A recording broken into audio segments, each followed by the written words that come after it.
The expert Army L. Go. Alexander Vindman plans to say he felt an investigation into former Vice President Joe Biden and the Ukrainian natural gas company connected to Biden's son, Hunter, would undermine US national security. Trump pressed Ukrainian President Volodymyr Zelensky for such an investigation multiple times during the July 25 call. There is no evidence of wrongdoing by either Joe or Hunter Biden. I was concerned by the call. I did not think it was proper to demand that a foreign government investigate a U.S. citizen, and I was worried about the implications for the U.S. government's support of Ukraine. Vindman plans to tell lawmakers, according to his opening statement, which was first reported by the New York Times. I realized that if Ukraine pursued an investigation into the Bidens and Burisma, it would likely be interpreted as a partisan play which would undoubtedly result in Ukraine losing the bipartisan support it has thus far maintained. This would all undermine U.S. national security.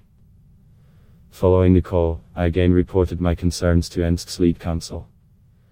That phone call between Trump and Zelensky is at the heart of the Democrats' impeachment inquiry, following a whistleblower complaint alleging that Trump had solicited foreign interference to dig up information on a political rival and the White House tried to cover it up. Vindman is the first person who was actually on the call to testify in front of House investigators. I am a patriot, Vindman says in his opening statement. He reported his concerns about the call internally to national security officials in accordance with my decades of experience and training, sense of duty, and obligation to operate within the chain of command. He plans to tell investigators, I am a patriot, and it is my sacred duty and honor to advance and defend our country, irrespective of party or politics. Vindman's planned remarks also appear to contradict previous testimony from Gordon Sondland, the US ambassador to the European Union, about a July 10 meeting in Washington with Ukrainian and US officials. Vindman plans to say Sondland started to speak about Ukraine delivering specific investigations in order to secure the meeting with the president, which prompted Ambassador John Bolton to cut the meeting short. Following this meeting, there was a scheduled debriefing during which Sondland emphasized the importance that Ukraine deliver the investigations into the 2016 election. The Bidens and Burisma, Vindman's opening statement says. I stated to Sondland that his statements were inappropriate, that the request to investigate Biden and his son had nothing to do with national security, and that such investigations were not something the Ensk was going to get involved in or push. Drive.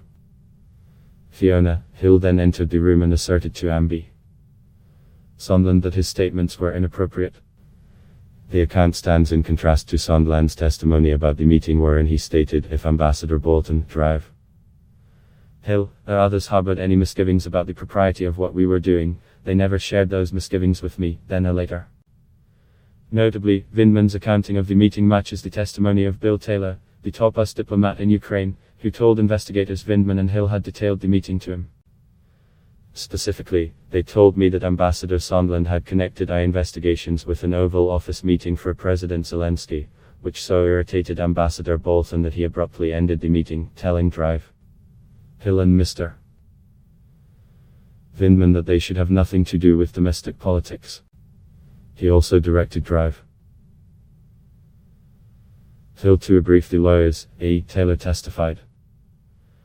Vindman began his tenure at the National Security Council in July 2018 after serving as a Foreign Area Officer specializing in Eurasia beginning in 2008. Vindman also served multiple overseas tours as an infantry officer, including a deployment to Iraq where he received a Purple Heart after being wounded in a night attack. Questions about call transcript. House Democrats are likely interested to hear what Vindman knows about how the Trump-Zelensky call transcript was stored in the immediate aftermath of the conversation, specifically allegations by the whistleblower that it was inappropriately stored in a higher security system rather than the typical system for presidential calls. CNN previously reported that the scramble that occurred in the hours and days after the call, described by 6 people familiar with it, parallels and expands upon details described in the whistleblower complaint. The anxiety and internal concern reflect a phone conversation that deeply troubled national security professionals, even as Trump now insists there was nothing wrong with how he conducted himself. And it shows an ultimately unsuccessful effort to contain the tumult by the administration's lawyers. Vindman was also one of 5 Trump administration officials chosen for a U.S. delegation, led by Energy Secretary Rick Perry, to attend Zelensky's inauguration ceremony in May alongside Sondland and Kurt Volker, who was then Trump's special envoy to Ukraine. The whistleblower complaint alleges that the president downgraded the delegation, ordering Vice President Pence to cancel his planned travel, because he wanted to see how Zelensky goes to act in office. Both Sondland and Volker have testified before House committees in the impeachment probe. Perry, described by some as being a key component of the EU's relationship with Ukraine, has pledged to work with lawmakers looking into the whistleblower's allegations. A source who accompanied Perry on the trip told CNN they never heard Biden come up in discussions, or as part of the mission for the trip.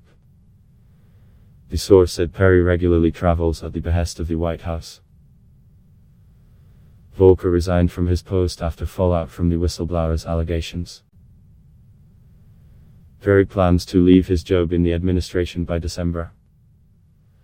Would scramble after Carlton has previously reported that almost as soon as Trump had hung up, word of what he had said on the call began to circulate among National Security Council staffers, in particular, his request that Zelensky investigate Biden.